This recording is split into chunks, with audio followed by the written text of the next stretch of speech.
Mahadev betting app प्रकरणी ईडीनं 15 ठिकाणी छापे टाकलेत। या 15 ठिकाणांमध्ये दिल्ली, मुंबई आणि पश्चिम बंगालचाही समावेश आहे।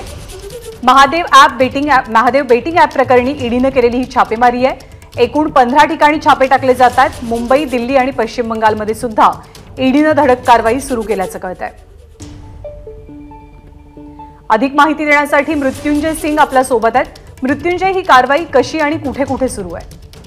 न्यांदा, जसं आपल्याला माहित आहे, महादेव बेटिंग ॲप हा खूप मोठा एक बेटिंग ॲपचा प्रकरण समोर आला होता। यामध्ये जो मास्टरमाइंड होता तो दुबईमध्ये बसलेला आहे आणि रवी उत्पल नावाचा जे सहकारी आहे त्याला अटक करण्यात आला होता।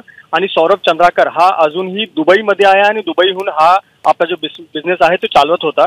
या महादेव बेटिंग ॲपच्या जी जांच आहे, जी चौकशी ती सध्या ईडी करत आहे आणि ईडीने आज परत एकदा रेड टाकलेली आहे। देशभरात 15 ते 20 ठिकाणी असे ठिकठिकाणी रेड करण्यात आलेले आहेत। यामध्ये मुंबई, दिल्ली, एनसीआर रिजन आणि पश्चिम बंगाल या क्षेत्रात रेड टाकण्यात आलेला आहे। सकाळी 6 वाजल्यापासून हे जे रेड आहे ते सुरू आहे। आतापर्यंत अधिकारिक माहिती समोर आलेली नाहीये की कोणावर ही जी रेड आहे ती टाकली गेली आहे, पण हा जो मनी लॉन्ड्रिंगचा प्रकरण आहे, ज्यामध्ये सौरभ चंद्राकरची जी कंपनी आहे महादेव बेटिंग ॲप आणि इतर जे बेटिंग ॲप्स आहे त्यामध्ये जे मनी लॉन्ड्रिंगचे प्रकरणमध्ये ज्यांचे नाव समोर आलेले आहेत, इन्व्हेस्टिगेशनमध्ये ज्यांचे नाव समोर आले आहेत, काही जे फेक डमी कंपनीज आहेत, ते कंपनीमध्ये जे फेक डायरेक्टर्स आहेत त्यांचे नाव समोर आलेले आहेत, त्यांच्या ठिकाणी ही रेड टाकण्यात आलेली आहे असं सूत्रांकडून माहिती समोर आलेली आहे।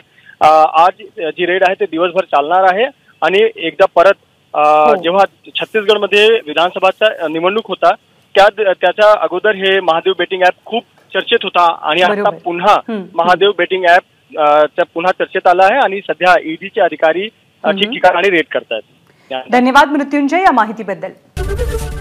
एबीपी माझा, उघडा डोळे बघा नीट।